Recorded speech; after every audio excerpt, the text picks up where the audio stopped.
পাহাড়ে শুরু হয়েছে বর্ণিল বৈশাখী উৎসব। পাহাড়িদের এই বর্ষবরণ উৎসবে রয়েছে নানা আনন্দময় আয়োজন। বাংলা বছরের শেষ 2 দিন এবং নতুন বছরের প্রথম দিন বৈশাখী উৎসব পালিত হয় বান্দরবান, রাঙামাটি ও খাগড়াছড়িতে।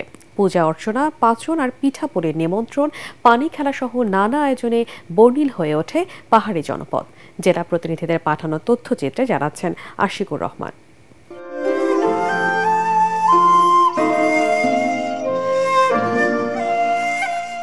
বিভিন্ন আচার অনুষ্ঠানের মধ্য দিয়ে পার্বত্য অঞ্চলে শুরু হয়েছে বর্ষবরণ উৎসব। নতুন বছরের এই আয়োজনকে আদিবাসী ত্রিপুরা জনগোষ্ঠীরা বলে বৈশু, মারমারা বলেন সাংরাই আর চাকমারা বিজু নামে ডেকে থাকেন। এই 3 উৎসবের প্রথম সম্মিলিত রূপ নিয়েই বৈশাখী।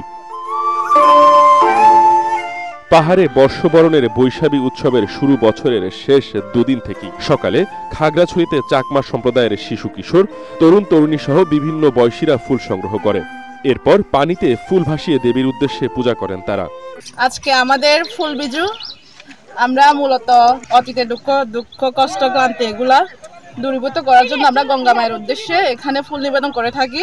প্রতি বছর 12ই এপ্রিল আমরা এই দিনটি খুবই তাৎপর্যপূর্ণভাবে উদযাপন করে থাকি। 11টি বাঙালি ছাড়াও 11টি ক্ষুদ্র নৃগোষ্ঠীর মানুষের অংশগ্রহণে বৈশাখী উৎসবে বর্ণিল বান্দরবান। এদের মধ্যে মারমা সম্প্রদায়ের সাংরাই উদযাপিত হবে সপ্তাহব্যাপী। এই উৎসবের সবচেয়ে বড় আকর্ষণ পানি খেলা। একে অপরের গায়ে স্বচ্ছ পানি ছিটিয়ে পুরনো বছরের সব দুঃখ গ্লানি ভুলে নতুন বছরকে স্বাগত জানাতে দলগত এই আয়োজন। ফুলের মাধ্যমে, মোমবাতির মাধ্যমে এগুলো আজকে আমরা নদীতে ভাসিয়ে দিচ্ছি। আমাদের বিজু উৎসব খেলা চলবে আজকে রাতে। আগত নতুন বছরটাকে আমরা যেন বরণ করতে পারি, আমাদের দেশে যেন সুখ শান্তি বিরাজ করে। কাপ্তাই হ্রদে গঙ্গাদেবীর উদ্দেশ্যে ফুল ভাসিয়ে রাঙামাটিতেও শুরু হয়েছে বৈশাখী উৎসব। তবে রোববার ঐতিহ্যবাহী পাচন রান্না করে অতিথি আপ্যায়নের মধ্য দিয়ে শুরু হবে এর মূল আনুষ্ঠানিকতা। আমরা আছি যে এখানে অনেক আনন্দ উৎসব করতেছি, এখানে সবাই মিলে আনন্দের সাথে আমরা এই বিজু উপভোগ করতে চলেছি। এদিকে উৎসব নিরাপত্তা ও নির্বিঘ্ন করতে নানা পদক্ষেপ নিয়েছে পুলিশ প্রশাসন।